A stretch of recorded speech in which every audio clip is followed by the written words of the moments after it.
잠깐 같이 기도드리겠습니다.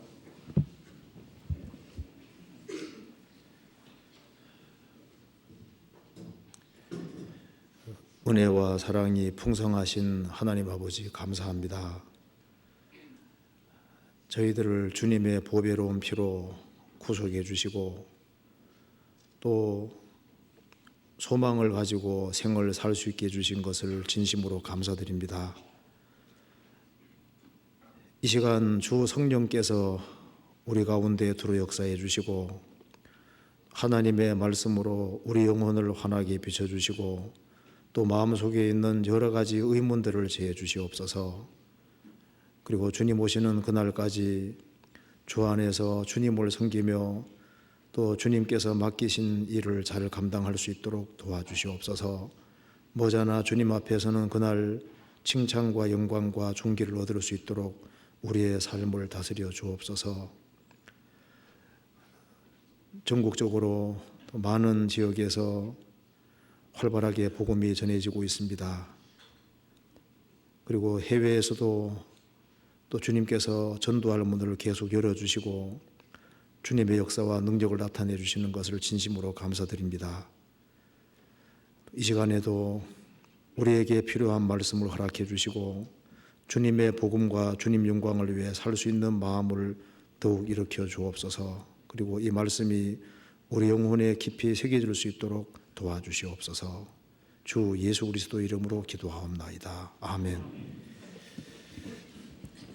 성경 누가복음 3장 찾으시겠습니다. 누가복음 3장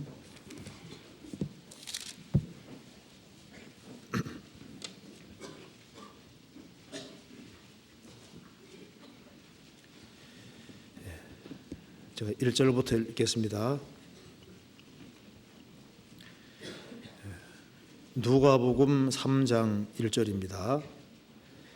디베rio 가이사가 위에 쓴 지 15해 곧 본디오 빌라도가 유대의 총독으로 헤롯이 갈릴리의 분봉왕으로 그 동생 빌립이 이두레와 드라고니 지방의 분봉왕으로 루사니아가 아벨레네의 분봉왕으로 안나스와 가야바가 대상으로 있을 때 하나님의 말씀이 빈들에서 사가랴 아들 요한에게 임한지라. 요한이 요단강 북은 각처에 와서 죄사함을 얻게 하는 회개의 세례를 전파하니 선지자 이사야의 책에 쓴 바 광야에 외치는 자의 소리가 있어 가로되 너희는 주의 길을 예비하라. 그의 측경을 평탄케 하라. 모든 골짜기가 메워지고 모든 산과 작은 산이 낮아지고 굽은 것이 곧아지고 험한 길이 평탄해질 것이요 모든 육체가 하나님의 구원하심을 보리라 함과 같으니라. 2절을 같이 읽어보겠습니다. 안나스와 가야바가 대제사장으로 있을 때 하나님의 말씀이 빈들에서 사가랴 아들 요한에게 임한지라. 거기까지입니다. 오늘 누가복음 3장에 나와 있는 말씀대로 이렇게 빈들에서라는 말씀이 있습니다. 그 빈들에서란 말은 4절에서도 광야에 이렇게 말했는데요. 광야란 말과 빈들이란 말은 똑같습니다. 그래서 이 창세기부터 요한계시록까지 성경 전체 속에서 그 빈들 광야가 아주 중요한 자리를 차지하고 있습니다. 그래서 이 광야에 관해서 좀 포괄적으로 좀 생각을 해보려고 합니다. 아담 하와가 범죄하기 전에는 이 세상에서 광야가 없었습니다. 성경 처음 시작은 동산으로 시작이 됩니다. 동산하면은 모든 것이 풍부하지 않습니까? 그런데 아담 하와가 범죄한 이후에 인생에 광야라는 것이 들어오게 됐습니다. 그래서 성경 속에 광야에 대한 말씀이 아주 많이 있습니다. 그래서 구원받지 아니한 사람에게도 광야가 필요하고 또 구원을 받은 사람에게도 광야가 성경에서 필수적인 것으로 되어 있습니다. 자, 동산 하면은 좀 모든 것이 좀 풍부하게 느껴지잖아요. 광야 하면은 쓸쓸하고 황량하고 먹을 것도 없고 마실 것도 없고 좀 무섭고 살벌한 어떤 그런 느낌이 들 겁니다. 하나님께서 인생을 처음 만드셨을 때 범죄하기 전에는 광야가 없었습니다. 근데 범죄한 이후에 광야가 주어지게 됐고, 또 성경에서는 그 인생살이를 또 광야라고도 표현을 하고 있습니다. 성경에서 광야에 대한 말씀이 아주 많이 있는데요. 왜 광야가 필요한지, 그리고 광야가 우리 신앙생활에서 어떤 위치를 차지하고 있는지를 같이 한번 생각을 해보도록 하겠습니다. 먼저 시편 107편부터 한번 먼저 보시겠습니다. 시편 107편, 시편 107편, 누가복음은 나중에 보겠습니다.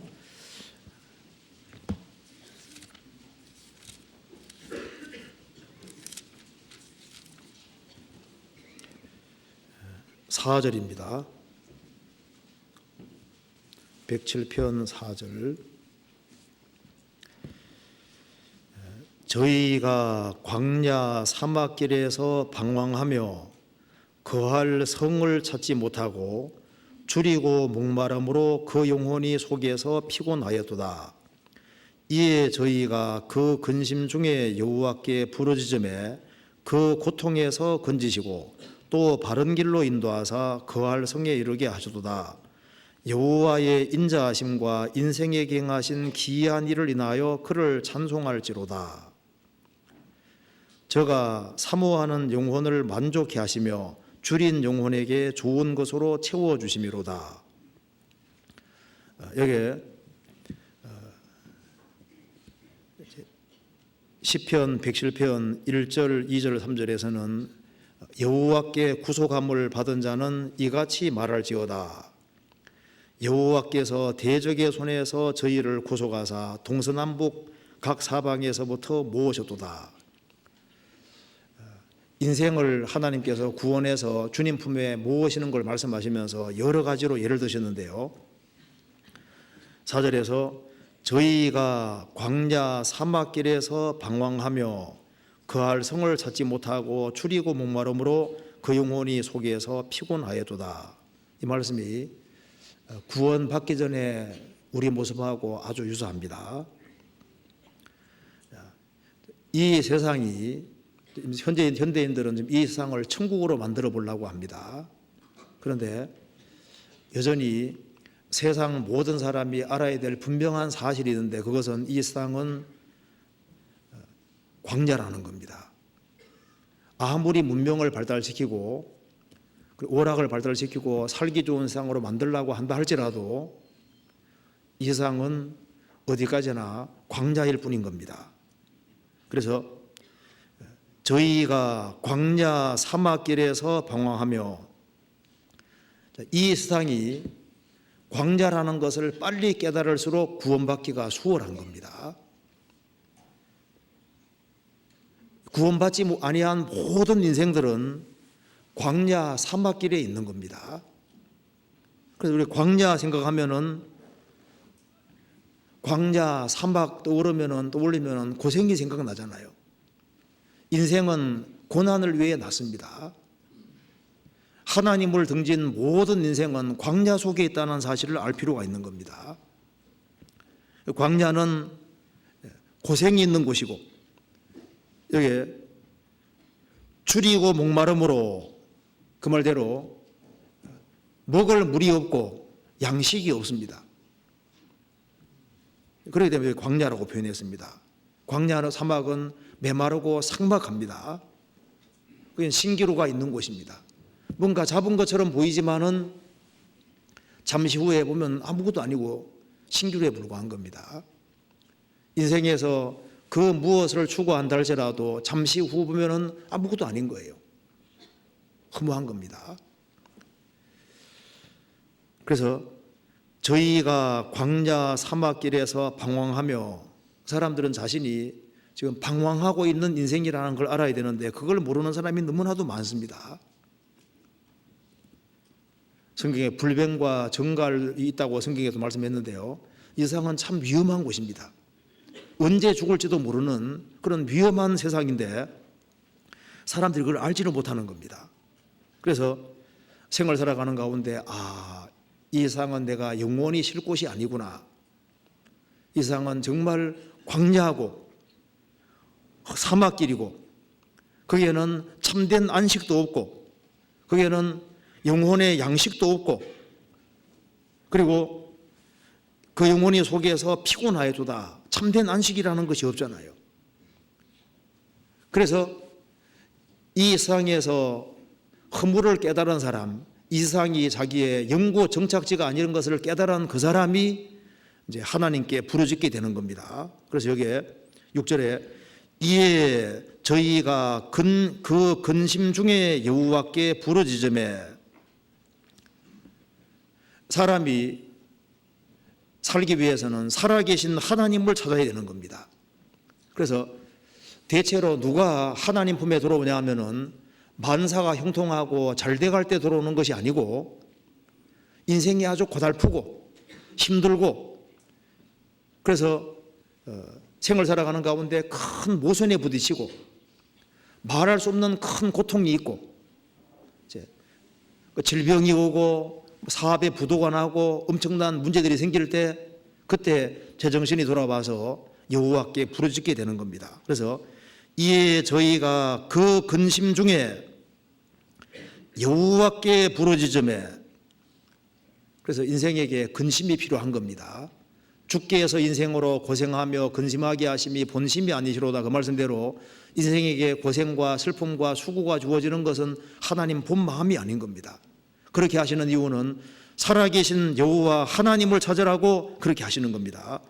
이에 저희가 그 근심 중에 여호와께 부르짖음에 말하는 것과 부르짖는 건 다르죠. 부르짖는 데는 마음이 들어가야 되는 겁니다. 그 근심 중에 여호와께 부르짖음에 정말 전심으로 찾고 찾는 겁니다. 너희가 전심으로 나를 찾고 찾으면 나를 만나리라. 여호와께 부르짖음에 그 고통에서 건지시고 또 바른 길로 인도하사 거할 성에 이르게 하셔도다. 시편 18편에는 여호와는 나의 산성이라고 했습니다. 그래서 여기 말한 대로 광야, 사막과 성은 완전히 대조적이고 다릅니다. 성은 거기에는 안전이 있습니다. 그리고 양식이 있고 거기에는 안식이 있고 평강이 있고 그 속에 참된 교제가 있고 그 속에는 즐거움과 만족이 있는 거예요. 그래서 이 세상이 광야라는 걸 확실히 깨닫는 사람은 바로 여호와가 자신의 산성이 된다는 걸 확실히 깨달아 알 수 있는 겁니다. 그래서 여호와는 나의 산성이시오. 하나님께서 구원으로 성과 곽을 삼는다고 말씀하셨습니다. 이 세상의 유일한 피난처는 예수 그리스도인 겁니다. 그래서 한 사람이 구원을 받았으면 그 사람은 여기서는 거할 성에 이르렀다는 말하고 유사한 겁니다. 우리는 구원받은 모든 사람은 영원히 안전한 안전지대에 들어와 있는 거예요. 자, 성경 한번 찾아봅시다. 이거 잠깐 접어두고 이사야 26장 보시겠습니다. 이사야 26장.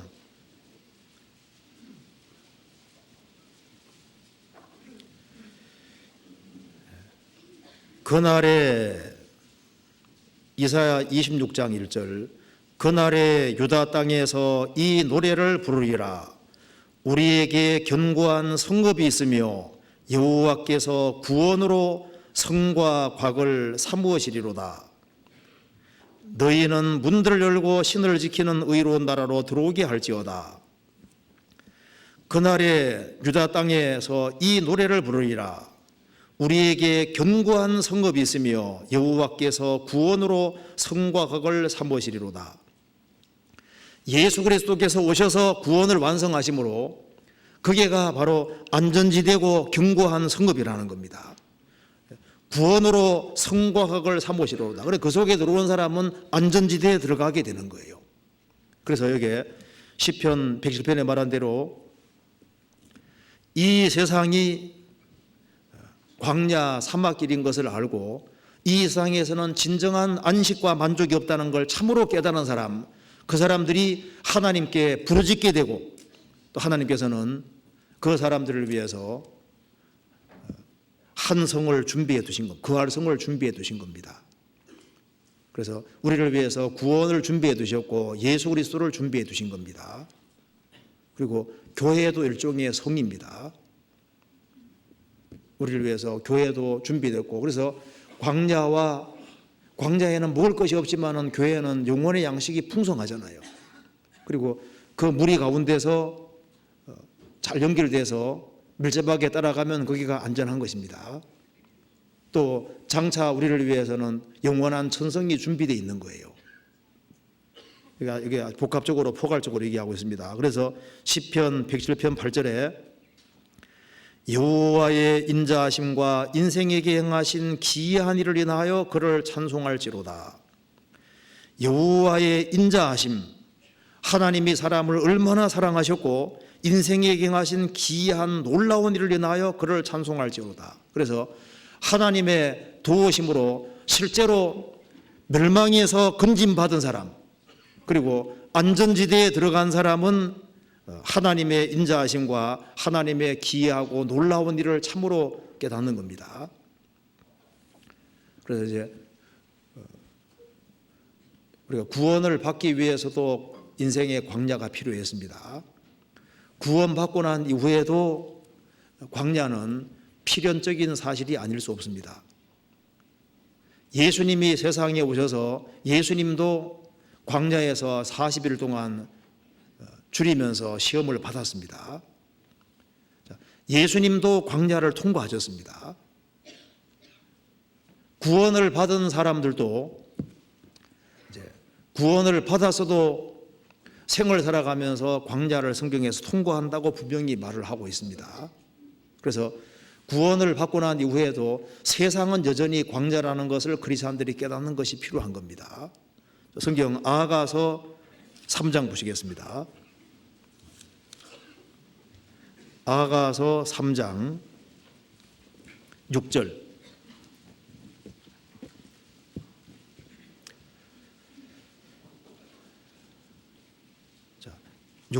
3장 6절부터 8절까지 같이 읽어보겠습니다.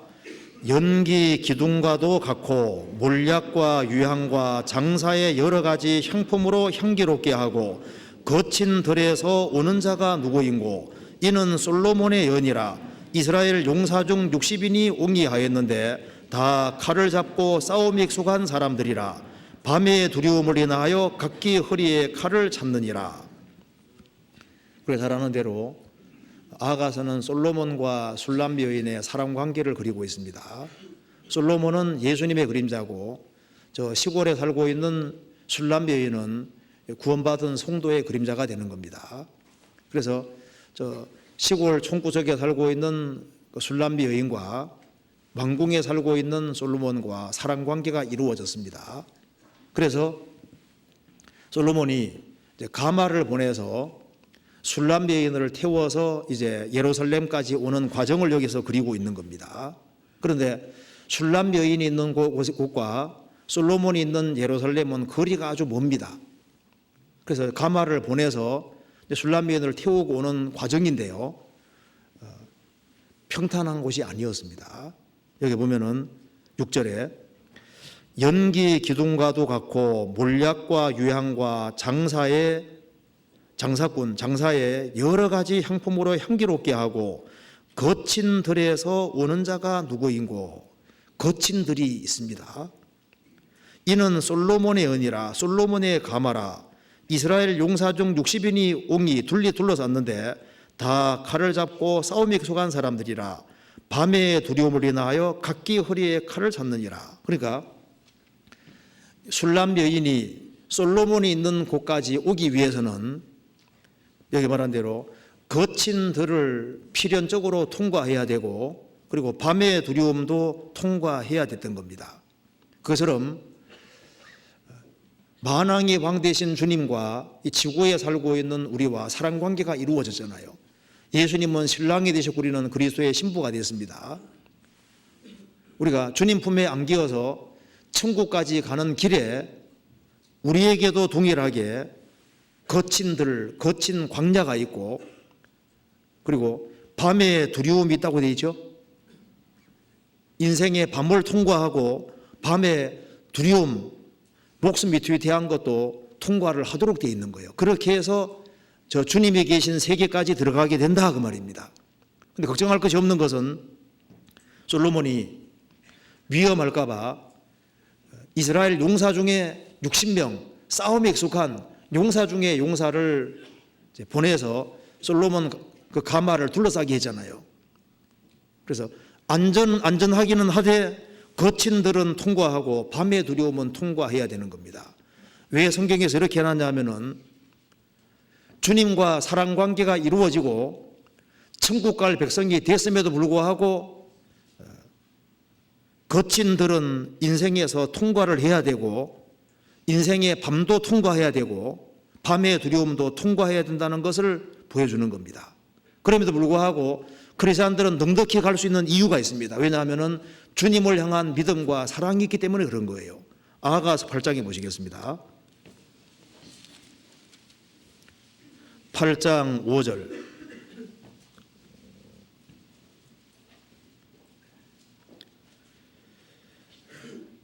그 사랑하는 자를 의지하고 거친 들에서 올라오는 여자가 누구인고. 여기에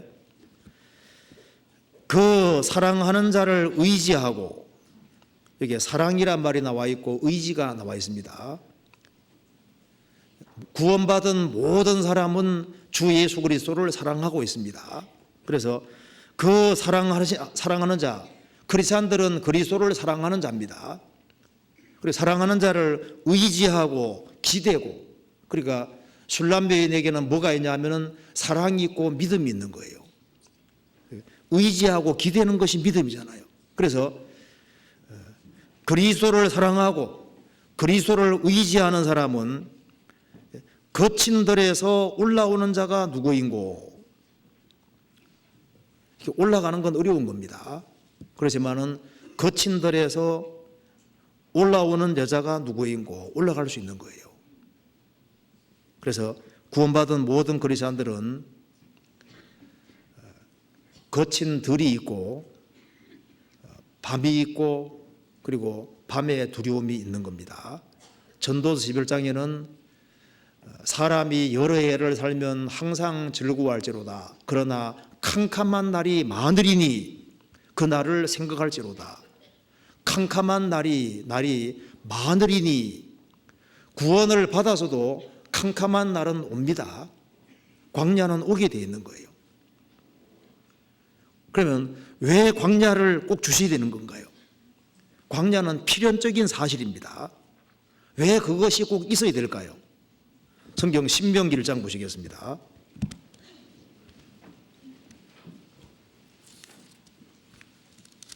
(1장) 31절.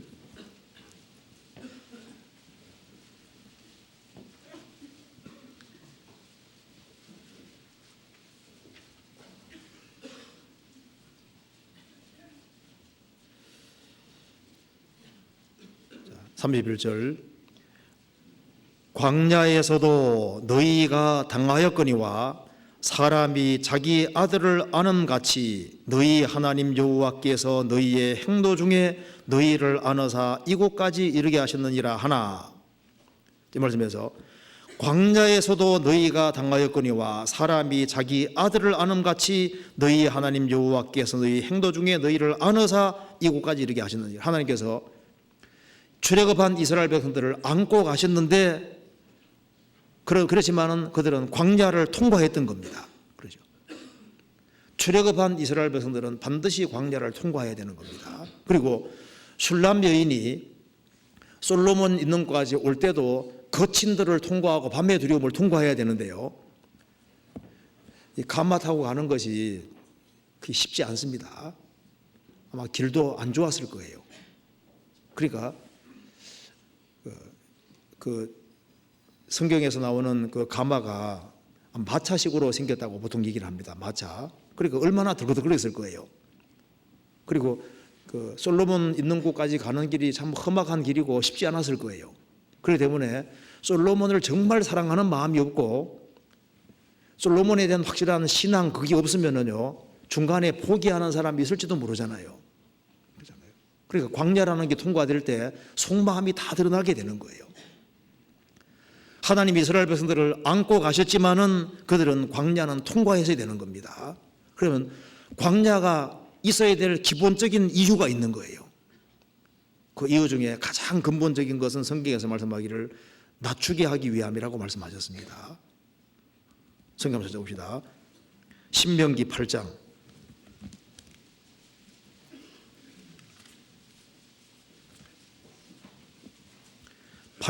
2절입니다.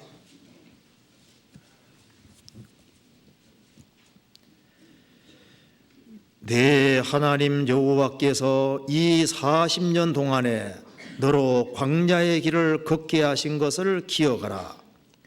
이는 너를 낮추시며 너를 시험하사 내 마음이 어떠한지 그 명령을 지키는지 아니 지키는지 알려 하심이라.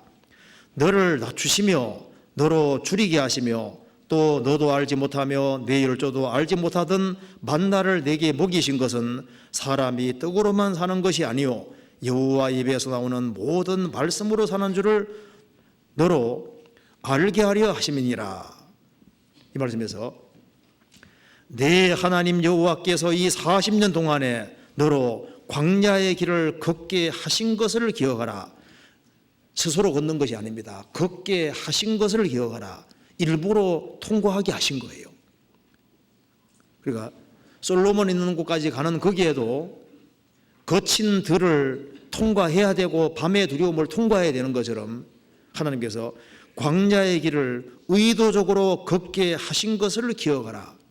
왜 그것이 필요했느냐? 항상 앞에 나오는 게 제일 먼저 중요한 겁니다. 이는 너를 낮추시며 13절에도 3절에도 너를 낮추시며 핵심이 뭔지 알 수 있죠? 낮추는 겁니다.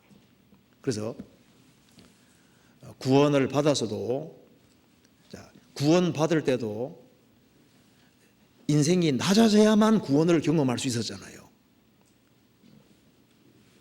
여호와께서는 어리석은 자를 보존하시나니 내가 낮게 될 때 나를 구원하시도다. 시편 116편에 나와 있는 말씀대로 낮게 될 때 구원을 받았습니다. 마태복음 18장에도 예수님 말씀하시기를 너희가 돌이켜 어린 아이들 같이 되지 아니하면 결단코 천국에 들어가지 못하리라. 그 어린아이 같이 된다는 것이 바로 어린아이와 같이 낮추는 것이라고 말씀하셨습니다. 그러니까 구원을 받을 때도 우리가 낮아져서 구원을 경험한 겁니다. 구원받고 난 이후에도 왜 광야가 필요하냐 하면은 은혜라고 하는 것은 겸손한 자에게 은혜가 있느니라. 그래야 되죠. 그러니까 우리가 구원받을 때도 낮추어서 하나님 은혜를 경험했습니다. 구원받고 난 이후에도 하나님의 크신 은혜와 사랑을 더 경험하기 위해서는 낮춰야 되는 겁니다. 그래서 광야가 필요한 첫 번째 이유는 이는 너를 낮추시며, 이게 핵심인 거예요. 이는 너를 낮추시며 그래야 되죠. 너를 시험하사 내 마음이 어떠한지 그 명령을 지키는지 안 지키는지 알려 하심이라. 너를 낮추시며, 그래 광야 생활의 핵심은 일단 낮추려고 하는 겁니다. 하나님께서는 사람들에게 은혜를 주시기를 참으로 원하십니다. 그렇기 때문에 은혜를 받으려면은 정말 낮아져야만 은혜를 경험할 수 있기 때문에 주님께서 이스라엘 백성들을 40년 광야 생활하게 하시면서 계속 낮추신 거예요. 베드로 사도는 천국 가 있습니다. 베드로 사도는 주님께서 닭과 자신을 연결시켜 놓은 것에 대해서 정말 감사하고 있을 겁니다. 예수님 말씀하시기를 닭 2번 울기 전에 내가 3번 나를 부인하리라 말씀하셨습니다. 그 베드로는 주님 말씀대로 3번 부인하고 나중에 이제 신앙이 완전히 회복되었습니다. 그런데 새벽마다 닭이 울잖아요. 그죠? 성경에 이스라엘이 닭고기 먹었다는 말도 있는데요. 닭을 많이 키웠습니다. 그러니까 전도하러 어디 가든 간에 새벽만 되면 뭐가 옵니까? 닭이 꼭 끼워하고 울잖아요. 그럼 뭐 생각날까요? 조금 교만해지고 싶어도 자기가 예수님 3번 부인한 게 생각이 나고 또 주님이 자신에게 큰 은혜 베푸는 것이 생각이 나니까 교만해질 수가 없게 되는 거예요. 그렇죠? 그 일생 동안 닭 울음 소리를 듣고 살아야 되니까 베드로 사도가 앞장서서 일한다 할지라도 교만해질 수가 없는 거잖아요. 그렇지 않습니까? 그러니까 베드로 사도에게 이 닭을 연결시켜 놓은 것은 그건 하나님의 특별한 은혜인 겁니다. 왜냐하면 주님께서 은혜를 주시기 원하셨기 때문에 자꾸 낮추게 하려고 닭을 연결시켜 놓은 거예요. 왜 바울 사도에게 하나님께서 질병을 연결시켜 놨냐 하면은 그렇게 해야만 바울 사도가 교만하지 않을 수 있기 때문에 일부러 그렇게 연결시켜 놓은 겁니다. 그 팡세를 쓴 파스칼 아시죠? 그 사람은 아마 구원받은 사람이 맞을 겁니다. 그런데 그 파스칼이 유명세를 탈 때 허리띠를 특별하게 만들었습니다. 그 속에 못을 쭉 박아 놓은 겁니다. 그래서 사람이 칭찬해주고 하면은 그게 옆구리를 때렸다 그러잖아요. 꽉 때리면 정신 차리라고, 속구리 변기 타지 말으라고, 교만하면 죽는다고. 자, 우리 신앙생활 속에서 주님이 무조건 형통하게 하시지 않을 겁니다. 왜냐하면 교만해지면은 주님 은혜를 경험할 수가 없는 거예요. 그래서 주님께서 각자에게 주님께서 낮출 수 있는 그런 상황을 자꾸 만드시는 이유가 있습니다. 왜냐하면 주님께서 정말 좋은 걸 주시기 원하시기 때문에 여기 말씀한 대로 낮추시며 그것이 너희들을 위한 것이었다고 성경에 말하고 있는 겁니다. 그렇잖아요. 그리고 광야를 주시는 또 한 가지 기본적인 이유가 있는데요. 그것은 주님을 섬기는 것을 배우게 하기 위해서입니다. 성경 출애굽기 7장 찾아보시겠습니다.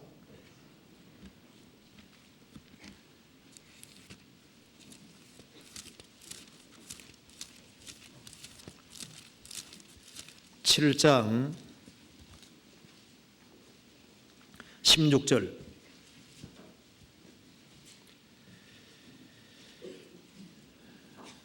제가 읽겠습니다. 그에게 이르기를 히브리 사람의 하나님 여호와께서 나를 왕에게 보내어 이르시되 내 백성을 보내라.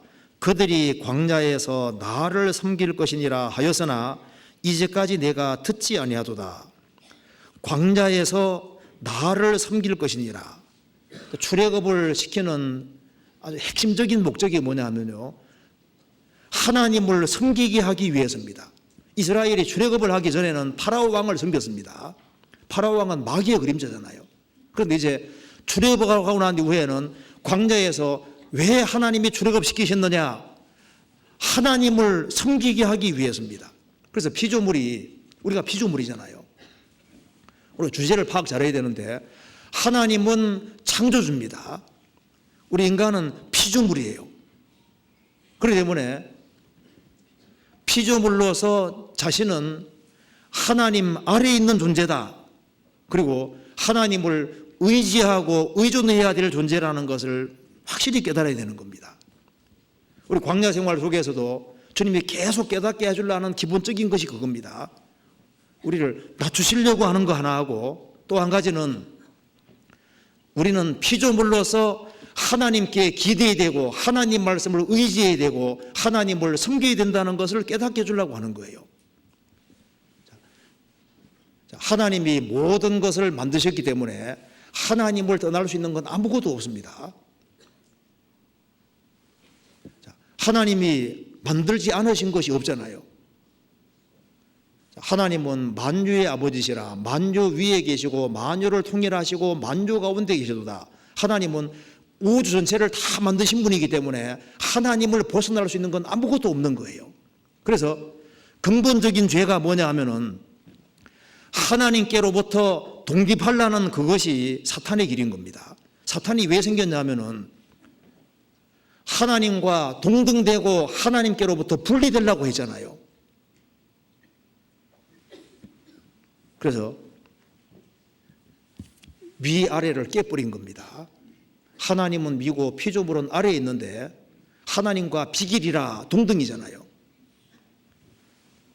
사탄은 하나님과 동등되는 위치를 이탈하고 자기가 중심이 되는 자기 영역을 구축하려는 것 때문에 마귀가 생긴 거예요. 그래서 죄라고 하는 것은 꼭 도덕적인 죄만 죄가 아닙니다.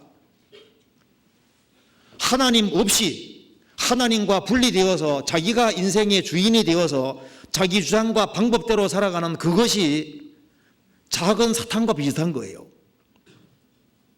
하나님과 분리될 수 없음에도 불구하고 하나님과 분리되어서 자기가 인생의 주장자가 되어서 자기 주장과 방법대로 살 수 있다면 그것이 하나님 볼 때 가장 핵심적이고 근본적인 죄가 되는 겁니다. 그렇잖아요. 그러니까 인간은 피조물이고 하나님이 만든 세계 속에 사는 존재이기 때문에 자신은 하나님 아래에 있는 존재고 우리는 인생뿐이고 하나님께 절대적으로 기대해야 될 사람이라는 것을 깨닫게 하는 것이 광야 생활의 아주 핵심 목적에 속하는 겁니다. 그래서 왜 광야가 필요하느냐? 그들이 나를 섬길 것이니라. 하나님 섬기는 것을 배워야 되는 겁니다. 그래서 이제 우리 구원받고 난 다음에 신앙생활 하지 않습니까? 계속 하는 가운데서 자꾸 낮추시는 거예요. 낮추는 걸 계속 배우는 겁니다. 낮추는 것을. 인생이 원대로 안 되죠. 마음대로 안 되죠. 그게 축복인 겁니다. 마음대로 될 수가 없어요. 마음대로 되면요 얼마나 금방 교만해지지 않겠습니까? 그러니까 이게 교만해지지 않도록 하나님께서 머리가 IQ가 무한되시니까 적절하게 연결시켜 놔서 교만하지 못하도록 다 만들어 놨다니까요. 나중에 보면 사랑하셨기 때문에 그런 거예요. 그리고 하나님을 섬기고 하나님을 기대도록 하는 걸 그걸 배워야 되는 겁니다. 이스라엘이 40년 광야 생활하면서 지은 죄들이 성경에 기록이 되어 있습니다. 성경 한번 찾아봅시다. 먼저 성경 시편 78편 보시겠습니다.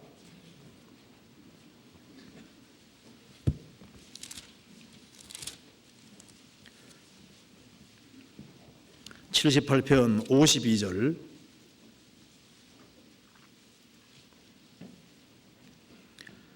자, 78편 52절입니다. 자기 백성을 양같이 인도하여 내시고 광야에서 양떼같이 지도하셔도다. 하나님께서 자기 백성을 양같이 인도하여 내시고 광야에서 양떼같이 지도하셨습니다. 그런데 이스라엘이 광야 생활 중에서 하나님을 대체로 기쁘게 하신 것이 아니라 슬프시게 했습니다. 40절을 같이 읽어보겠습니다. 40절. 저희가 광야에서 그를 반항하며 사막에서 그를 슬프시게 함이 몇 번인고. 광야 생활 중에서 하나님을 기쁘시게 하기보다는 하나님을 반항하며 사막에서 그를 슬프시게 함이 몇 번인고. 셀 수 없이 많았습니다. 그래서 이스라엘이 광야 생활 중에 엎드러진 것이 우리에게 교훈이 되고 거울이 되는 겁니다. 자, 성경 고린도 전서 10장에서는 이스라엘이 광야 생활 중에서 지은 죄로 엎드러진 것이 기록이 되어 있는데요. 한번 찾아봅시다. 고린도 전서 10장 보시겠습니다.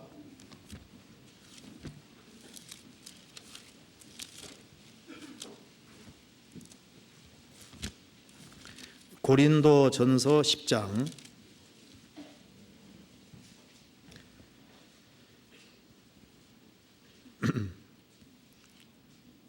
10장 5절입니다. 그러나 저희 다수를 하나님이 기뻐하지 아니하신 고로 저희가 광야에서 멸망을 받았느니라. 그런 일은 우리의 거울이 되어 우리로 하여금 저희가 악을 즐기한 것 같이 즐기하는 자가 되지 않게 하려 함이니 저희 중에서 어떤 이들과 같이 너희는 우상 숭배하는 자가 되지 말라. 기록된 바 백성이 앉아서 먹고 마시며 일어나서 뛰는 다음과 같으니라. 저희 중에 어떤 이들이 간음하다가 하루에 2만 3천 명이 죽었나니 우리는 저희와 같이 간음하지 말자.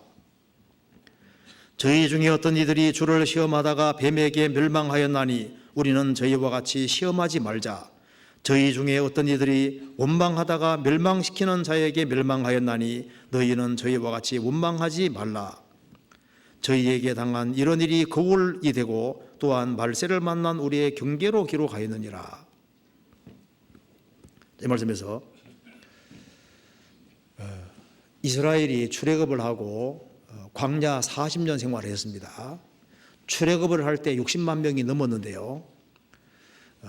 광야 40년 이후에 끝나고 난 이후에 다시 인구조사 해보니까 한 60만 명이 넘었는데 한 1,000몇백 명 부족합니다.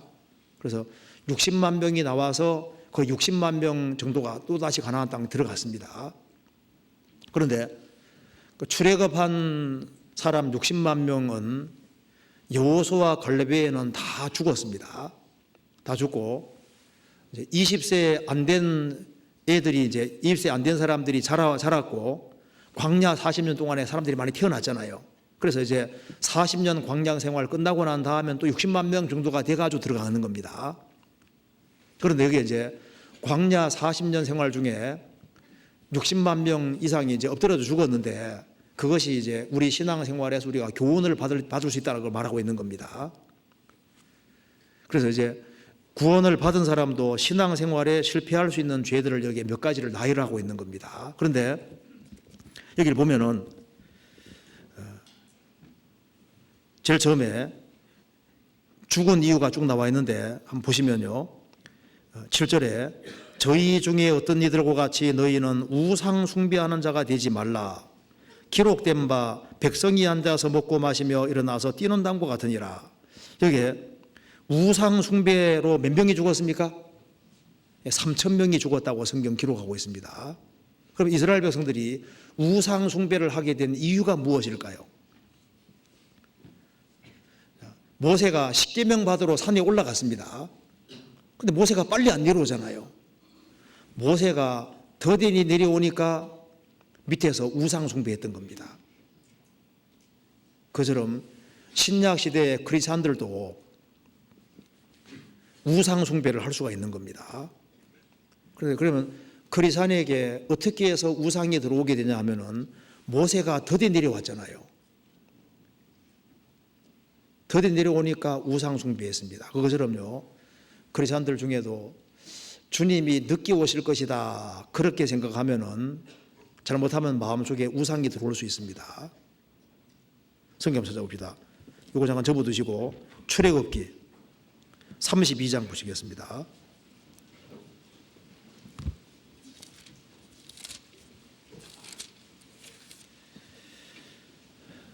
32장 1절.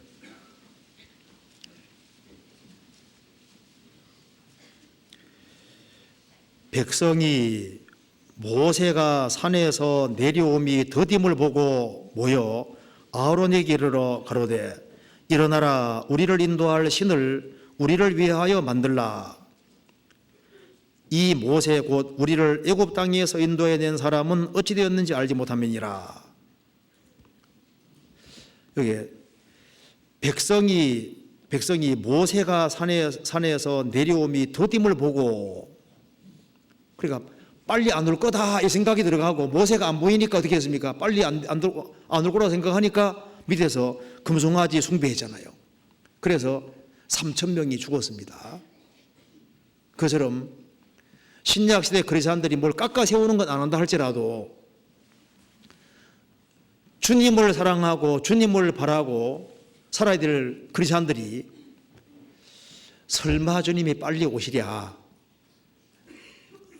빨리는 안 올 거다, 늦게 올 거다 이렇게 해서 주님이 빨리 안 오시니까 기다려도 안 오시니까 늦게 올 거다 그 생각을 하는 사람은 마음속에, 주님이 빨리 올 거다 생각하는 사람은 바쁘게 전도하고 빨리 올 거다 생각하는 사람은 급하잖아요. 그런데 주님이 빨리 안 올 거다 생각한 마음이 느긋해지면서 세상 계획을 잔뜩 세우고, 그래서 시간 지나가면 마음속에 세상적인 다른 우상이 들어와 있을 수도 있는 거예요. 탐심은 우상 숭배라고 성경이 말씀했습니다. 그래서 이스라엘이 모세가 더디 내려오는 걸 보고 우상 숭배하는 죄로는 3,000명이 죽었습니다. 그렇잖아요. 그 다음에 다시 고린도전서 봅시다. 10장에.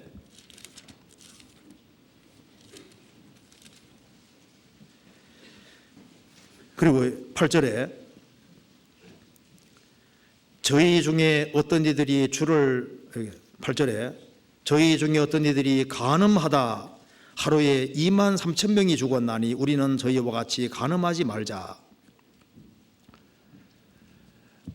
발람 선지자가 이제 이스라엘 민족을 저주할 수 없었기 때문에 발락에게, 모압 왕 발락에게 꾀를 내준 겁니다. 짝짝꿍하라.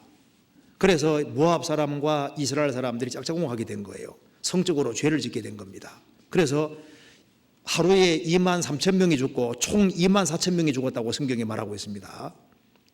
그래서 모압 사람하고 짝짝꿍하고 타협해서 성적으로 죄를 지음으로 23,000명이 죽었던 거예요. 총 24,000명이 죽었습니다. 그러니까 우상 숭배로는 3,000명이 죽고 간음죄 짓고는 24,000명이 죽었습니다. 성경이 말씀하기를 간음하는 여자들이여 세상과 벗된 것이 하나님의 원수임을 알지 못하느뇨. 이스라엘 백성들이 모압 사람과 짝짝꿍해서 성적으로 죄를 지어서 23,000명이 죽은 것처럼 타협해서 죽은 거잖아요. 그처럼 주님을 사랑해야 될 사람이 세상을 사랑함으로 세상과 짝하다가 세상과 하나가 되는 것이 거기에 성경에서 간음하는 자들이라고 성경이 말을 했습니다. 그거로 여기 간음죄로 24,000명이 총 24,000명이 죽었습니다. 그러니까 우상 숭배죄로는 3,000명, 그리고 여기에 간음죄로는 총 24,000명이 죽었습니다. 그 뒤에 9절 저희 중에 어떤 이들이 주를 시험하다가 뱀에게 멸망하였나니 우리는 저희와 같이 시험하지 말자. 이스라엘이 길로 인해서 길이 안 좋아서 하나님께 원망하고 주님을 시험했습니다. 그래서 하나님께서 불뱀을 보내서 그때 많은 사람이 죽었습니다. 그래서 주님을 시험하다가 많은 사람이 죽은 것이 성경에 기록이 되어 있습니다. 그래서 민수기 21장에 자세히 기록이 되어 있잖아요. 그런데 주님을 시험하다가 많은 사람이 죽었는데 대다수는 왜 죽었냐 하면은 그 뒤에 10절 같이 읽어보겠습니다. 저희 중에 어떤 이들이 원망하다가 멸망시키는 자에게 멸망하였나니 너희는 저희와 같이 원망하지 말라. 일본어 번역에는 불평이라고 표현을 했습니다. 여기 이 내용이 뭐냐 하면은 한번 찾아봅시다. 이 내용이 민수기 14장 보시겠습니다. 바로 이 죄를 말하는 겁니다. 민수기 14장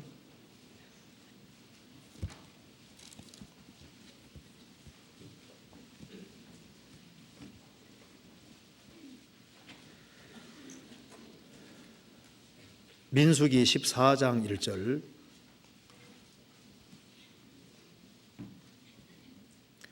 온 회중이 소리를 높여 부르짖으며 밤새도록 백성이 곡하였더라.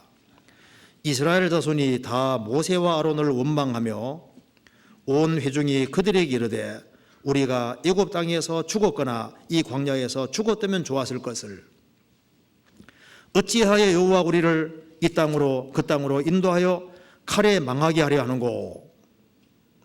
우리 처자가 사로잡힐 일이 애굽으로 돌아가는 것이 낫지 아니하랴. 이스라엘이 이제 가나안 땅 앞에 와서 이제 정탐꾼 12를 보냈습니다. 그런데 정탐꾼 둘은 이들은 우리 밥이다 하고 했습니다. 정탐꾼 10명은 우리는 돌아가면 그거 들어가면 다 죽는다고 한 거예요. 그래서 이스라엘 백성들이 가나안 땅 앞에서 울면서 하나님을 원망하고 불평하고 했잖아요. 그래서 주님을 원망하고 불평한 사람 이것 때문에 여호수아와 갈렙을 제외하고는 광야 40년 생활 중에서 다 엎드러지게 된 겁니다. 그래서 민수기 14장 26절을 보시겠습니다. 여호와께서 모세와 아론에게 일러 가라사대 나를 원망하는 이 악한 회중을 내가 어느 때까지 참으랴. 이스라엘 자손이 나를 향하여 원망하는 바 그 원망하는 말을 내가 들어노라. 그들에게 이르기를 여호와의 말씀에 나의 삶을 가르쳐 맹세하노라. 너희 말이 내 귀에 들린 대로 내가 너희에게 행하리니 너희 시체가 이 광야에 엎드러질 것이라. 너희 20세 이상으로 계수함을 받은 자 곧 나를 원망한 자의 전부가 여분네 아들 갈렙과 두네 아들 여호수아 외에는 내가 맹세하여 너희로 거하게 하리라 한 땅에 결단코 들어가지 못하리라. 그래 되죠. 그래서 여호수아 갈렙을 제외하고는 다 죽게 됐습니다. 자, 성경 고린도 전서 10장 다시 한번 봅시다. 그럼 여기서 우리가 중요한 사실을 깨달아 알 수 있습니다.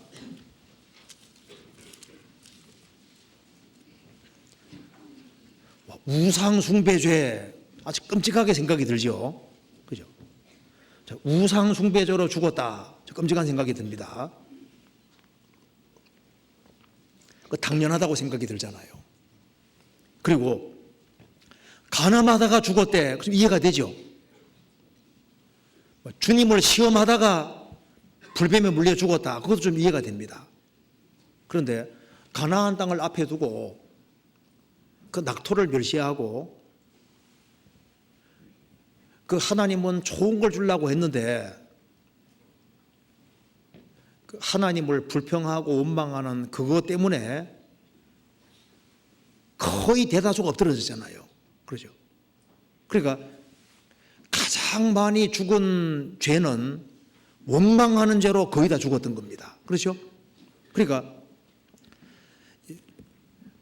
구원받은 사람은 이제 쉽게 말하면 광야 생활을 하는 건데 구원 확실히 받은 사람 멸망하지는 않지만 신앙생활을 망칠 수가 있잖아요. 그러면 신앙생활을 망치는 이유가 우상숭배하다 망쳤대. 그런 사람 참 드뭅니다. 그잖아요. 뭐 간음죄 짓다가 이렇게 넘어진다든가 뭐 주님을 시험하고 그런 건 그렇게 많지는 않은데요. 시간 지나가면은 거의 엎드러진 죄가 무슨 죄일까요? 원망하다가 불평하다가. 그러니까 출애굽한 이스라엘 백성들에게는 불평과 원망이 하나님이 계시기 때문에 그것이 큰 죄가 되는 거예요. 이 세상에서는 뭐 불평하고 원망하고 불만을 토하고 별 문제가 아니잖아요. 그건 무슨 죄냐고 한다고 말입니다. 그런데 신앙의 세계 속에서는 얘기가 달라지는 거예요. 자, 이 세상에서는 천년 문제가 안 되는 죄가 신앙의 세계 속에서는 문제가 되는 죄가 된다 그 말입니다. 그렇죠?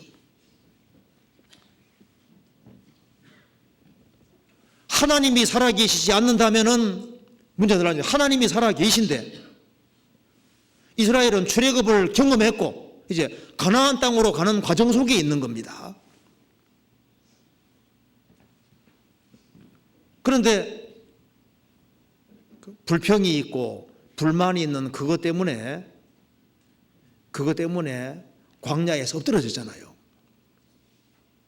저도 83년도에 구원받았습니다. 구원받고 난 이후에 참 구원받은 사람들 참 많았거든요.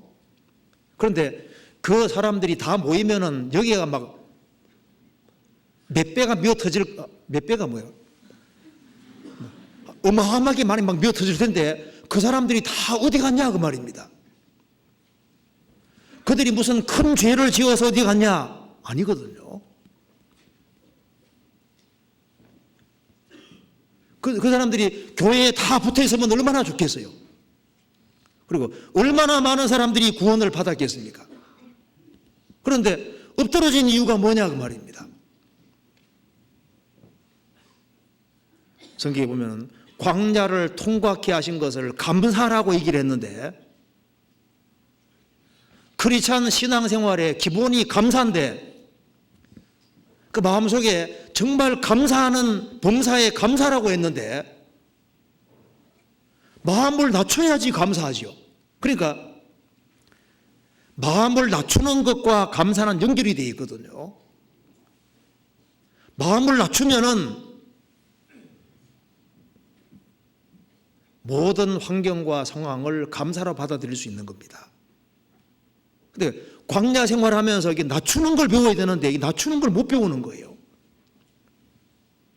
그러니까 감사를 배우지 못하고, 감사를 배우지 못하니까 불평 불만이 생기고, 그러면은 마음에 틈이 생기니까 마귀가 맹공격을 하게 되고, 그러니까 결국은 신앙생활에서 엎드러지고 이제 그런 사람들이 생기는데, 거의 엎드러진 죄를 조사해 보면은 원망, 불평, 이것이 신앙의 세계 속에서는 큰 죄가 되는 겁니다.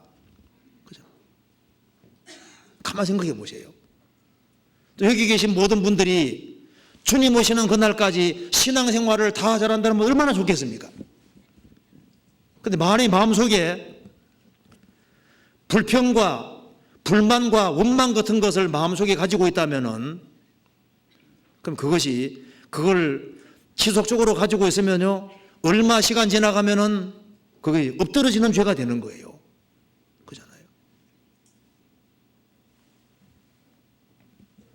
그러니까 마음을 더 낮추는 것을 반드시 배워야 돼요. 광야 생활을 하는 이유는 낮추는 걸 배워야 됩니다.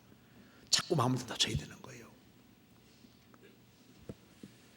그걸 반드시 배워야 되는 겁니다. 그리고 제가 이제 미국에 갔을 때 한 분이 질문하더라고요. 내가 2세인데 이제 한국 교회에 적응하는 게 쉽지 않다. 근데 이제 어떻게 했으면 좋겠냐, 그 질문이 나왔기 때문에 제가 이런 얘기를 좀 해줬습니다. 자, 육신적으로 사람이 태어날 때 부모를 자기가 선택하는 것이 아니잖아요. 어떤 가정은 풍요로운 가정도 있고, 또 부모가 또 교육이 잘 돼 있는 가정도 있고, 자상한 부모도 있고, 또 엄한 부모도 있고, 또 아주 집안이 아주 복잡한 어떤 문제가 있는 그런 집안도 있고, 여러 종류의 집안이 있는데 전능하신 하나님께서 태어나게 하신 것이 아니냐. 그래서 어떤 가정에 태어났든 간에 거기에서 태도가 훨씬 더 중요하지 않냐. 그래서 바른 태도를 가지고 생을 살아갈 때 아주 열악한 환경 속에서 자라서도 하나님이 살아계시기 때문에 바른 마음과 태도 가지고 살아가면 또 주님이 그 인생을 축복해서 훌륭한 사람으로 만들어내기도 하고, 또 환경이 좋아서 또 마음 삐딱하고 이상하면 또 안 좋게 되기도 하잖아요. 그러니까 그것처럼 육신적으로 태어날 때도 전능하신 하나님이 태어나게 하시는 것처럼 영적으로 태어날 때도 하나님께서 나를 여기에서 거듭나게 했으면은 왜 여기에 거듭나게 했겠냐? 필요하니까 거듭나게 한 것이 아니냐 그 말입니다. 그리고 여기에 복음이 전해지고 주님 역사가 나타날 때 필요해서 두신 것이 아니냐? 부모가 쫓아내는 것이 아닌 한에는 나갈 이유가 뭐가 있냐? 그리고 2세로서 좀 어려운 것이 있으면은, 그러면 내가 그런 어려운 걸 알고 또 2세들을 도우라고 주님이 또 그런 환경 속에 태어나게 할 수도 있고 이유가 있지 않냐 설명을 좀 해줬거든요. 좀 이해를 좀 하더라고요. 우리가 거듭날 때도 하나님의 도우심으로 거듭났고 여기 연결되어 있는 겁니다. 그렇잖아요. 그리고 필요해서 연결을 시켜 놓은 거예요. 그래서 내가 있을 곳에 있다는 그 생각부터 확실히 하는 것이 필요한 겁니다. 그렇잖아요. 육신적으로 탄생이 있는 것처럼 영적인 탄생, 거듭남이 있지 않았습니까? 거듭났을 때 전능하신 하나님이 필요해서 거듭나게 하신 거예요. 이스라엘이 출애굽을 했을 때 출애굽에서 광야 생활하는 중에 그 필요해서 거기 두신 겁니다. 그런데 왜 엎드러졌냐 하면은 엎드러진 대다수 죄는 불평하고 원망, 이것이 엎드러지게 하는 중요한 죄가 되는 거예요. 그렇잖아요. 그래서 낮추는 것이 꼭 필요한 겁니다. 그리고 이제 그럼 광야에서 도대체 우리가 뭘 깨닫는지 한번 생각해 봅시다. 광야에서 깨닫는 첫 번째는 하나님의 임재를 깨닫게 되는 겁니다. 성경입니다. 신명기 32장입니다. 신명기 32장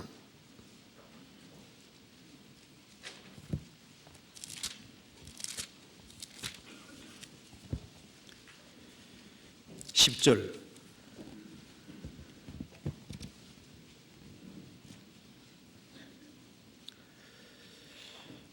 여호와께서 그를 황무지에서 짐승의 부러짓는 광야에서 만나시고 호위하시며 보호하시며 자기 눈동자같이 지키시도다. 여호와께서 이스라엘 백성들을 황무지에서 짐승이 부러짓는 광야에서 만나 주셨다. 사람이 어디에서 하나님을 체험하냐 하면 이스라엘 백성들은 광야에서 하나님을 체험하고 만났던 거예요. 우리 인생도 어디에서 하나님을 체험하냐 하면은 인생 광야에서 하나님을 체험하는 겁니다. 왜 광야가 필요하냐 하고 고달픈 것이 필요하냐 하면은 그것이 있어야만 그 속에서 하나님이 가까이 계시다는 걸 참으로 깨달을 수 있는 거예요. 야곱이 어머니 아버지와 같이 있을 때는 하나님이 가까이 계신 걸 잘 못 느꼈습니다. 그런데 에서가 죽이려고 하니까 하나님의 장자 축복을 받고 난 이후에 죽이려고 하니까 도망갔잖아요. 도망가서 쓸쓸한 광야에서 하나님의 임재를 체험했던 겁니다. 성경에서 봅시다. 창세기 28장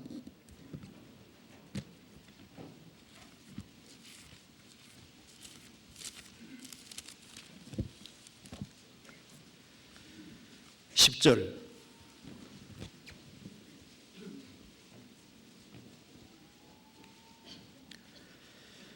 야곱이 브엘세바에서 떠나 하란으로 향하여 가더니 한 곳에 이르는 해가 진지라 거기에서 유숙하려고 그곳에 한 돌을 취하여 베개하고 거기 누워 자더니 꿈에 본즉 사약다리가 땅 위에 섰는데 그 꼭대기가 하늘에 닿았고 또 본즉 하나님의 사자가 그 위에서 오락내리락 하고 또 본즉 여호와께서 그 위에 서서 가라사대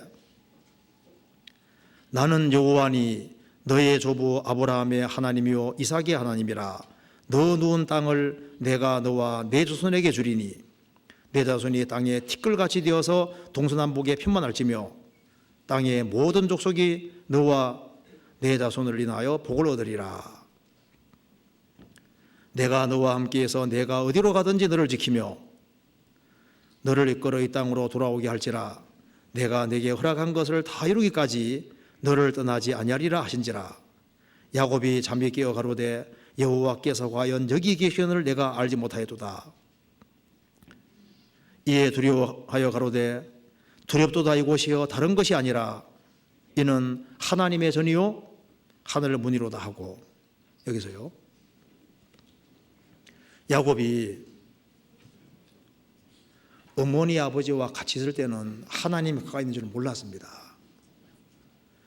광야에서 혈련단신 홀로 돌베개 베고 가장 쓸쓸한 광야입니다. 여기에서 하나님이 가장 가까이 계시다는 걸 확실히 깨닫게 된 겁니다. 두렵도다 이곳이요 다른 것이 아니라 이는 하나님의 전이요 하늘 문이로다.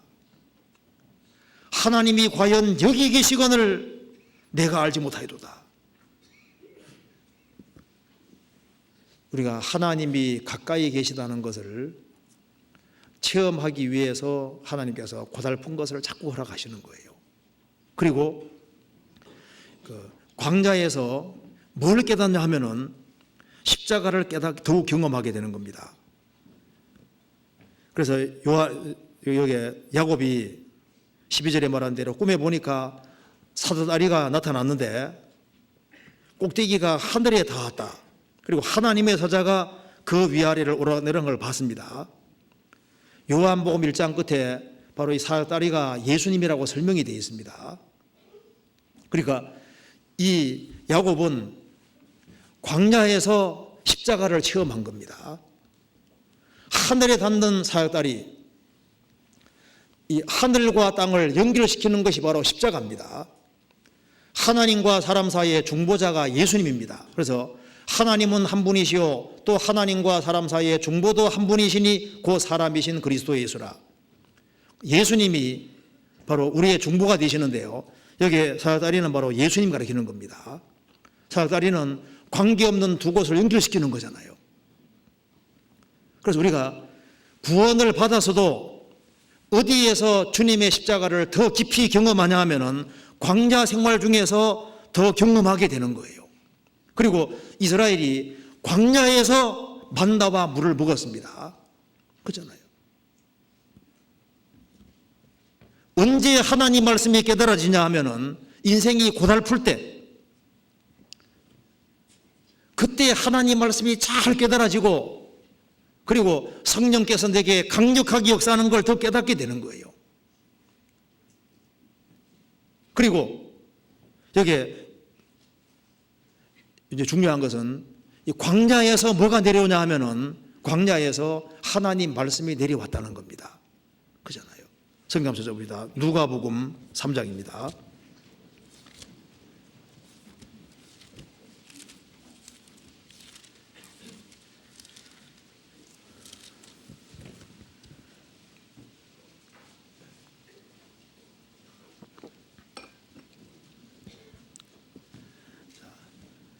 누가복음 3장 2절에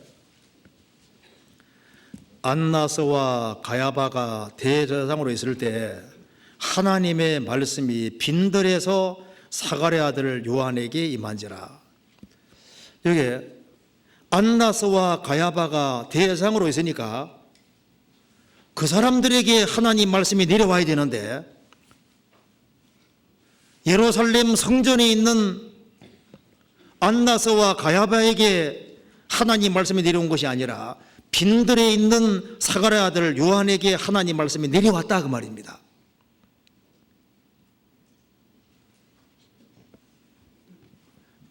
하나님 말씀이 언제 깨우쳐지냐 하면은 빈들에 있는 사가랴 아들 요한에게.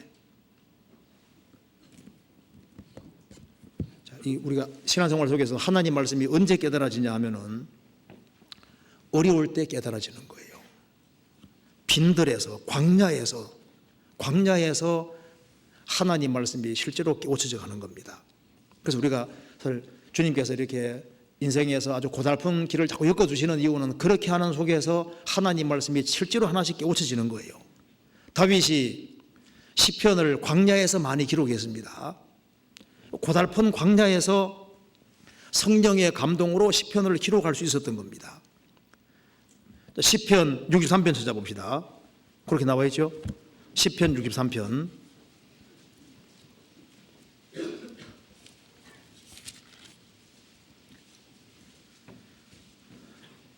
1절 앞에부터 제가 읽겠습니다. 다윗의 시. 유다 광야에 있을 때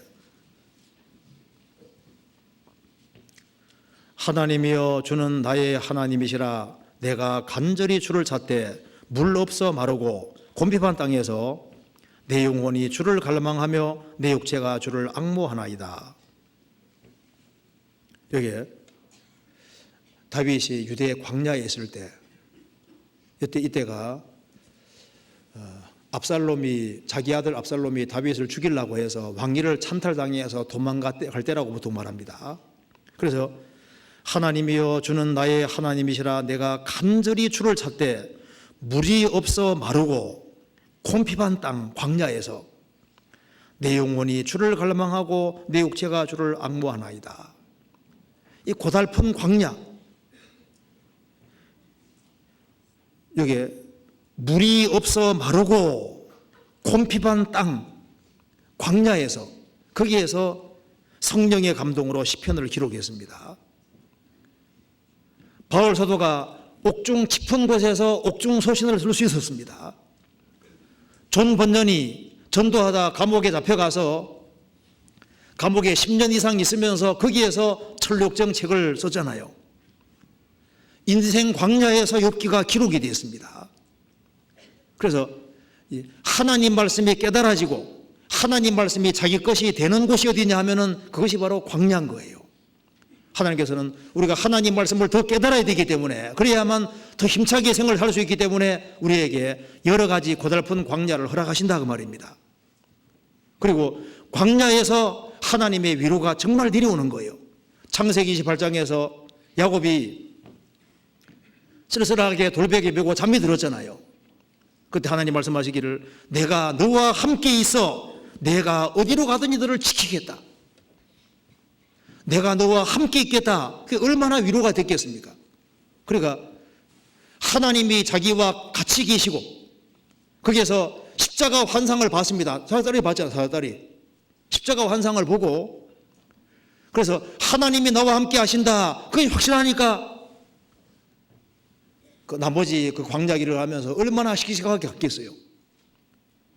두려움 없이 갔을 겁니다. 그래서 우리가 언제 하나님의 참된 위로를 체험하냐 하면은 광야에서 하나님의 위로를 체험하게 되는 거예요.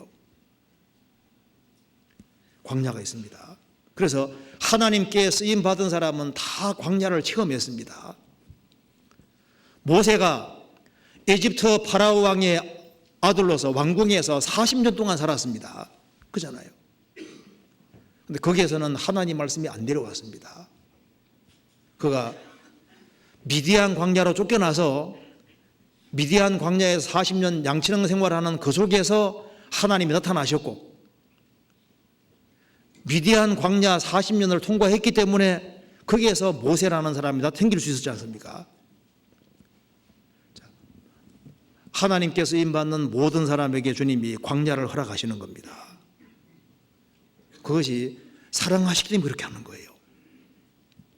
광야는 반드시 있게 되는 겁니다. 그러니까 광야는 인생에서 광야는 처음부터 원래부터 코스 속에 있는 거니까 환영하는 것이 필요한 겁니다. 반드시 있는 것이기 때문에 환영하는 것이 필요하고 그리고 쓸쓸한 광야, 어두운 밤이 있고 있어요. 그게 올 때 올 것이 왔구나. 주님이 나도 훈련시키는구나. 나도 낮추시는구나. 그렇게 생각을 하고 그걸 기쁜 마음으로 받아들이는 것이 필요합니다. 그래서 시편 136편에 감사란 말이 쫙 나오면서 광야로 통과케 하신 이에게 감사를 이렇게 나오잖아요. 시편 136편은 감사장인데 특별히 광야를 통과케 해주시는 그 하나님께 감사라고 했습니다. 그러니까 광야가 주어질 때 그것을 적극 환영하라 그 말입니다. 그걸 감사한 마음으로 받고 적극적으로 환영하라고 말씀하는 겁니다. 하나님이 사람을 후대하는 방법 중에 하나가 바로 광야라는 거예요. 모세에게 40년 광야를 주신 것은 미워서가 아니었습니다. 그렇죠? 이스라엘 백성들에게 40년 광야 생활을 허락하신 것은 미워서가 아니었잖아요. 우리 인생에도 광야 주시는 이유는 미워서가 아닙니다. 하나님이 나를 후하게 대접하시는 증거 중에 하나가 바로 그건 겁니다. 그래서 인생에서 너무 외롭게 될 때 그때를 환영할 필요가 있는 거예요. 필요해 주셨다고 믿을 필요가 있는 겁니다. 성경 시편 102편 보시겠습니다.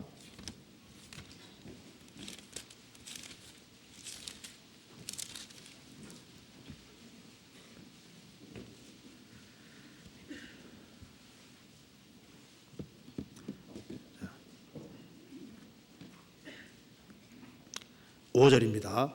102편 5절.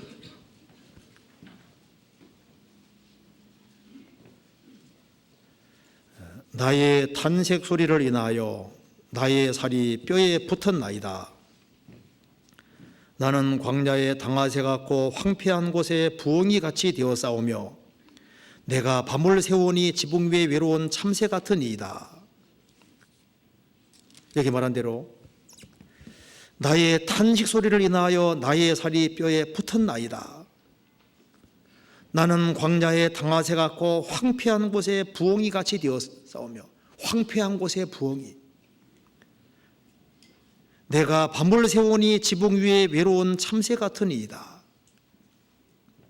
자, 그러자니 외로운 참새같이 될 수도 있고 황폐한 곳에 부엉이같이 광야에 있는 아무것도 먹을 것이 없는 광야에 당나새같이 되었다. 9절을 같이 읽어보겠습니다. 나는 죄를 양식같이 먹으며 나의 마시면은 눈물을 섞어 싸우니 나는 죄를 양식같이 마신다.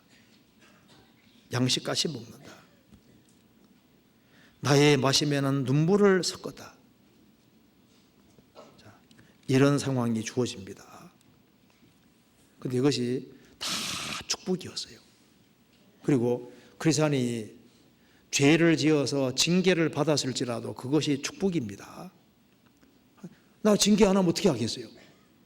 하나님이 아들로 대우하시기 때문에 징계하시는 겁니다. 그렇잖아요. 그래서 그 호세아 2장에도 하나님께서 이제 말 안 듣는 이스라엘 백성들을 다 뺏어가고 난 이후에 그들을 거친 들로 다시 데려간다고, 거친 들에서 다시 말씀한다고 말씀이 있습니다. 그래서 불순종해서 하나님이 고달프게 하고 어렵게 하는 것도 사랑이었다는 걸 성경이 분명히 말하고 있습니다. 그런데 우리가 오늘 좀 생각해 볼 것이 더 있습니다. 여기 광야에서 하나님 말씀이 임했잖아요. 자, 누가복음 다시 한번 봅시다. 우리가 오늘 이걸 좀 확실히 생각할 필요가 있습니다. 누가복음 3장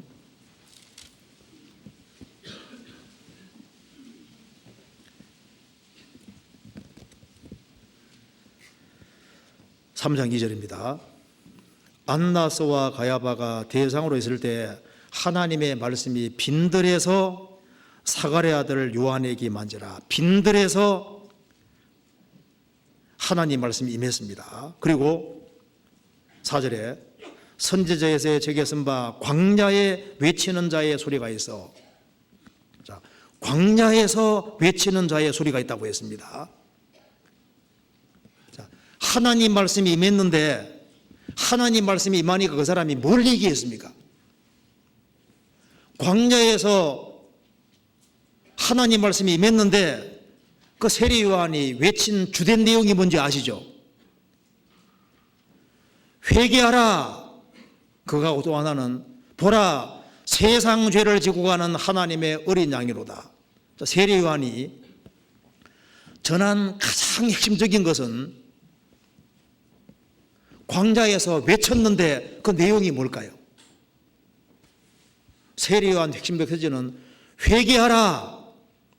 그 다음에 보라 세상 죄를 지고 가는 하나님의 어린 양 예수를 보라. 그렇게 말씀한 겁니다. 그렇지 않습니까? 광야에서 외치는 자의 소리가 서 가로되 너희는 주의 길을 예비하라. 그의 첩경을 평탄케 하라. 회개하라. 그런 뜻입니다. 자, 그런데 우리 시대에는 참 설교는 너무 많잖아요. 그런데 윌리엄 부스가 이런 얘기했습니다. 구세군 장자 윌리엄 부스가 앞으로 성령 없는 성도들이 많아지게 될 것이다. 회개 없는 구원이 많아지게 될 것이다. 속죄는 말하는데 거듭남이 없는 속죄, 지옥 없는 천국을 말할 거다.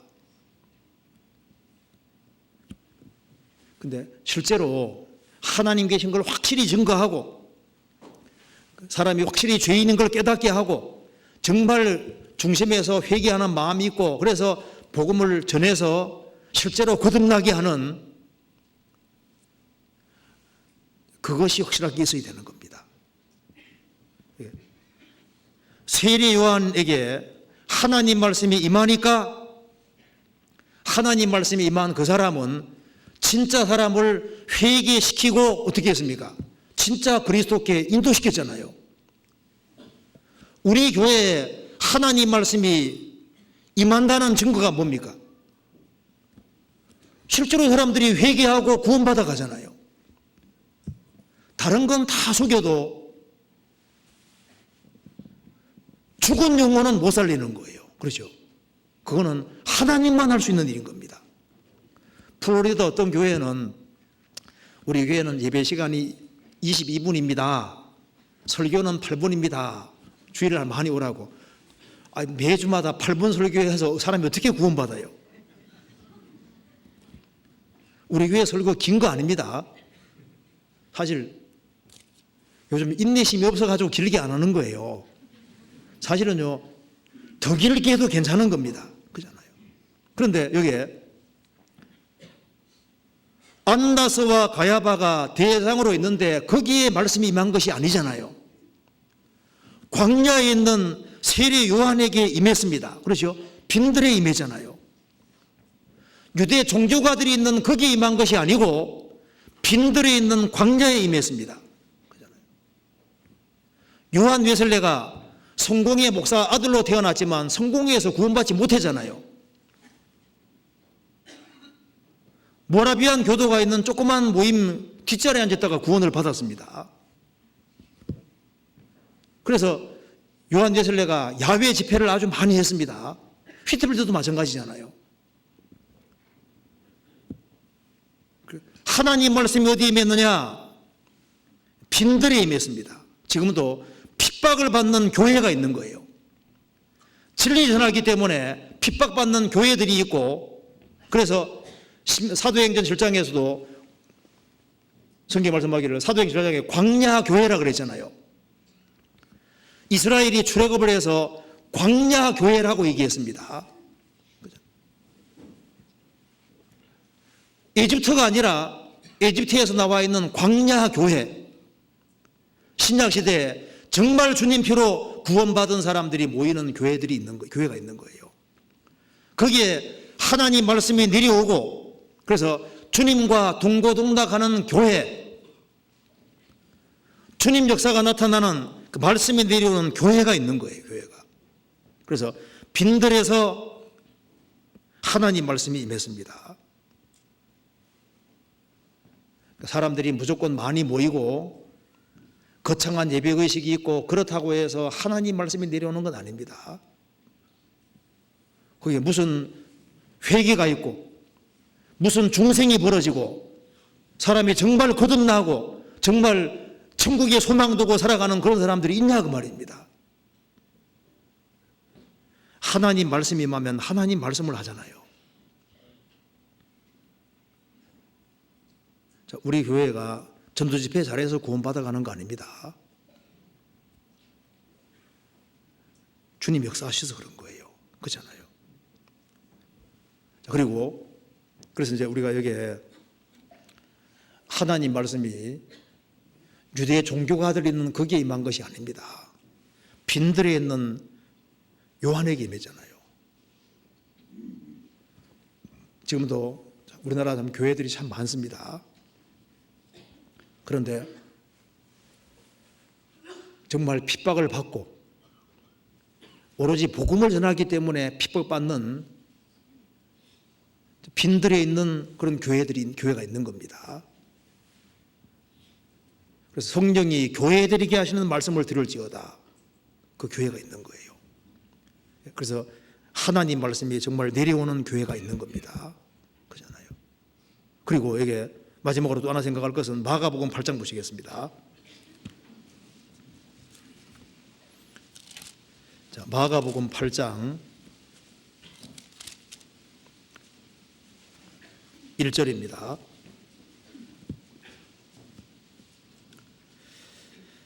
그 즈음에 또 큰 무리가 있어 먹을 것이 없는지라 예수께서 제 아들을 불러 이르시되 내가 무리를 불쌍히 여기노라 저희가 나와 함께 있은지 이미 사흘임에 먹을 것이 없도다.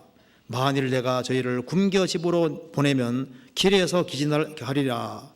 그 중에는 멀리서 온 사람도 있느니라. 제자들이 대답하되 이 광야에서 어디서 떡을 얻어 사람들로 배부르게 할 수 있으리까? 이 말씀에서 예수님과 사흘 동안 계속 있는 사람들이 여기에 4,000명 정도 됐다고 합니다. 4,000명이 여기에 먹은 장면이 나와 있습니다. 9절에 보면은 사람은 약 4,000명이었더라. 생선 2마리, 작은 생선 두 마리로 배부르게 먹고 배부르게 먹고 남은 조각이 7광줄이었다. 근데 잘 생각해 봅시다. 여기에 주님과 광야에서 사흘 동안 계속 있은 사람들이 있었습니다. 그런데 배고프니까 한번 상상해 봅시다. 군중들이 많이 모여 있었는데 그게 끝까지 있는 사람이 여기 4,000명 있었는데요. 중간에 돌아간 사람도 있었을까 없었을까요? 배고프니까 돌아간 사람들도 꽤 있었을 겁니다. 그렇죠. 그런데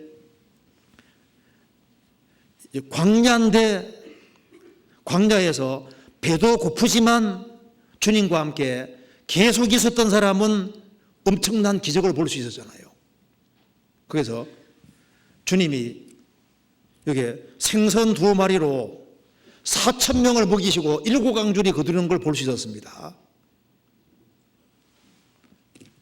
이게 누구에게 주어진 거냐 하면은 광야에 주님과 함께 같이 있었고 배가 고프지만은 그걸 이기고 끝까지 주님과 함께 있는 그 사람에게 그 사람들은 놀라운 기적을 경험하고 주님이 배부르게 먹이시는 것을 경험할 수 있었던 겁니다.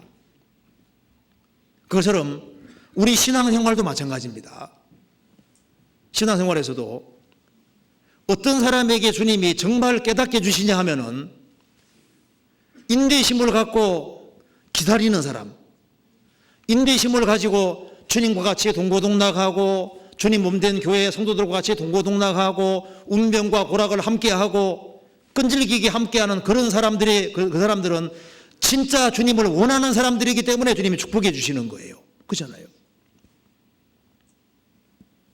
술 취하기 위해서도 술을 충분히 먹어야만 취해지잖아요. 그래서 시간을 투자를 해야 됩니다. 신앙생활을 잘하기 위해서는 시간 투자가 꼭 필요한 거예요. 세례 요한에게 빈들에서 하나님 말씀이 임했을 때 누가복음 1장에서는 그가 등장할 때까지 계속 빈들에 있었잖아요. 오랫동안 그는 빈들에 살았던 겁니다.